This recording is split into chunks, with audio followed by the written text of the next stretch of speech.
আমার মেয়ের ক্লাসে পড়ে একটা ছেলে। সে ভীষণ মেধাবী।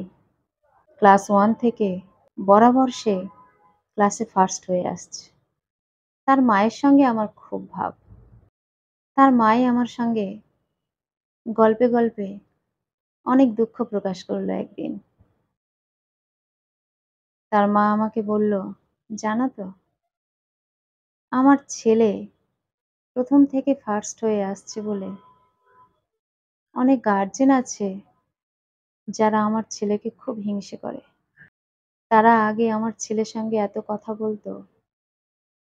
এখন বর্তমানে দেখছি আমার ছেলেকে এবং আমাকে এড়িয়ে চলছে। কারণ তাদের কথার মধ্যে আমি বুঝতে পেরেছি তারা আমার ছেলেটাকে কতটা হিংসে করে।" আমি তাকে সান্ত্বনা দিয়ে বললাম, "হিংসে করে কেউ কখনো কোনোদিনও বড় হতে পারেনি, আর পারবেও না। যে কারণে ওরা হিংসে করছে সেটা কোনো কারণই নয়। একটা বাচ্চার মেধা আছে বলেই সে এগিয়ে যাচ্ছে ভালোভাবে। তাই বলে সমস্ত বাচ্চার যে একই রকম মেধা থাকবে তা তো নয়।"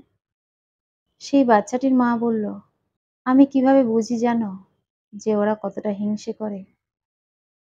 একটা ঘটনা বলি তোমায়।" আমি বললাম, "হ্যাঁ, বলো শুনি।"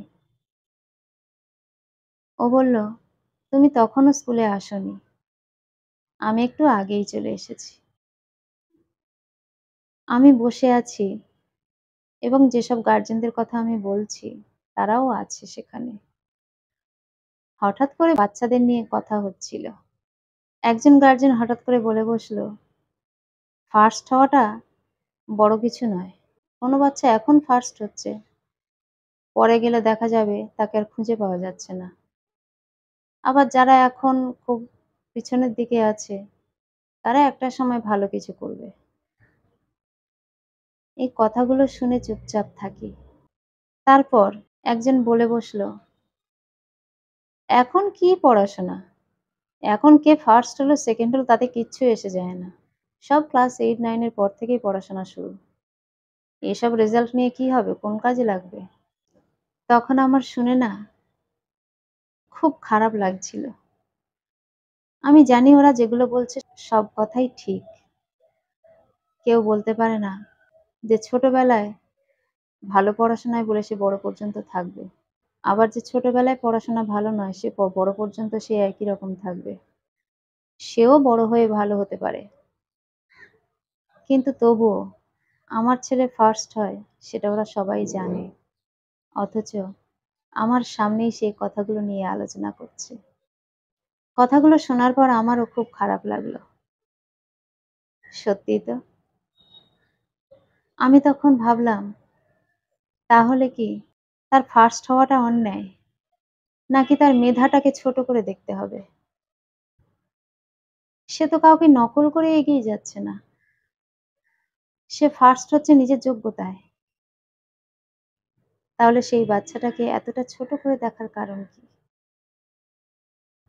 আমি তার মাকে সান্ত্বনা দিলাম। আমি বললাম, "যে যা বলছে বলুক, চুপচাপ থাকো। ভগবান কার কপালে কি রেখেছে কেউ জানে না।"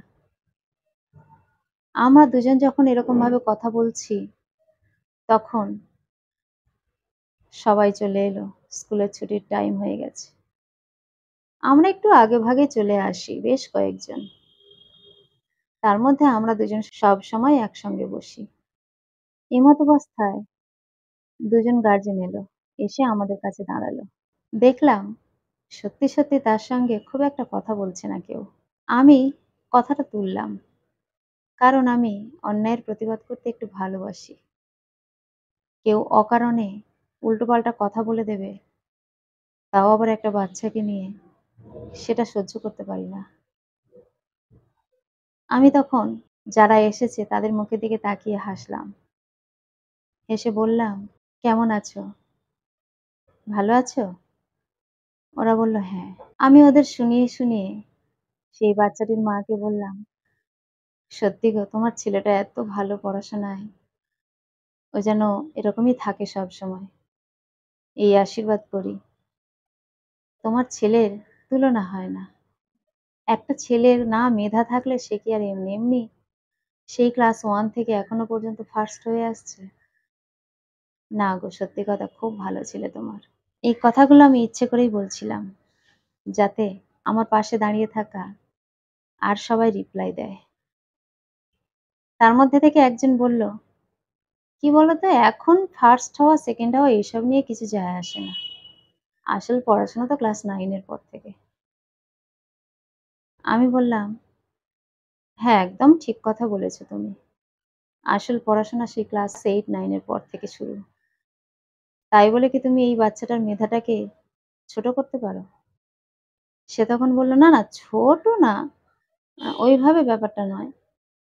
আমি বললাম, "না গো, অনেক সময় না অনেকের কথাগুলো ঠিক এরকম লাগে শুনতে, যে এই বাচ্চাটা বোধহয় ছোটবেলা থেকে ফার্স্ট হয়ে বোধহয় খুব ভুল কাজ করছে। এমনভাবে বলে তারা, মনে হয় যেন এটা সে নিজের যোগ্যতায় করছে না। তাই তার যোগ্যতাটাকে, তার মেধাটাকে সবাই ছোট করে দিচ্ছে।" এটা সত্যি কথা যে ক্লাস 8, 9 এর পর থেকে আসল পড়াশোনা শুরু। কিন্তু তাই বলে অনেকেই শুনেছি, যে ছেলেটা বা যে মেয়েটা ছোট বয়স থেকে ফার্স্ট হয়ে আসছে, তাকে অনেক নিচু চোখে দেখে। তার সামনে বা তার গার্জেনদের সামনে হঠাৎ করে বলে বসে, "এখন ফার্স্ট হয়ে কোনো লাভ নেই, এই রেজাল্ট কোনো কাজে লাগবে না। বড় হলে কি হয় সেটাই দেখার।" এই কথাগুলো কিন্তু ঠিকঠাক কথা নয়। এই কথাগুলো পাশে দাঁড়িয়ে থাকা আরেকজন বলেছিল। সেটা আমি শুনেছি ওই বাচ্চাটির মার কাছ থেকে। তাই জন্য তার সামনে আমি এই কথাগুলো তুললাম। আমার এই কথাগুলো শোনার পর যে আমার সঙ্গে কথা বলছিল দাঁড়িয়ে, সে বলল, "না, না, সেটা তো ঠিক কথা। ছোট করে দেখা উচিত নয়।" আমি বললাম, "জানো তো, আমাদের বাচ্চারা ঐরকম ভালো রেজাল্ট করতে পারে না বলে আমরা সবসময় ভালো স্টুডেন্টদের সমালোচনা করি। যে এখন ভালো আছে, বড় হলে কি হবে দেখা যাবে। এখন ভালো করছে বলে বড় পর্যন্ত ভালো করবে, এটার কোনো গ্যারান্টি নেই।" এইসব অদ্ভুত সমালোচনা করি। কারা এই সমালোচনা করে বলো তো? যাদের বাচ্চারা ভালো কিছু করতে পারে না, তারাই এই সমালোচনাটা করে। কারণ তারা জানে তাদের বাচ্চারা কখনো এত ভালো রেজাল্ট করতে পারবে না। তাই যে ভালো রেজাল্ট করছে, তার সম্বন্ধে অদ্ভুত সমালোচনা করে একটু মনে শান্তি পায়। যেটা একদম বাঞ্ছনীয় নয়। যারা এই সমালোচনাগুলো করে, তাদের কাছে ওই আঙুর ফল টক যে গল্পটা আছে না? ঠিক সেই রকম। তারা জানে তাদের বাচ্চা পারবে না।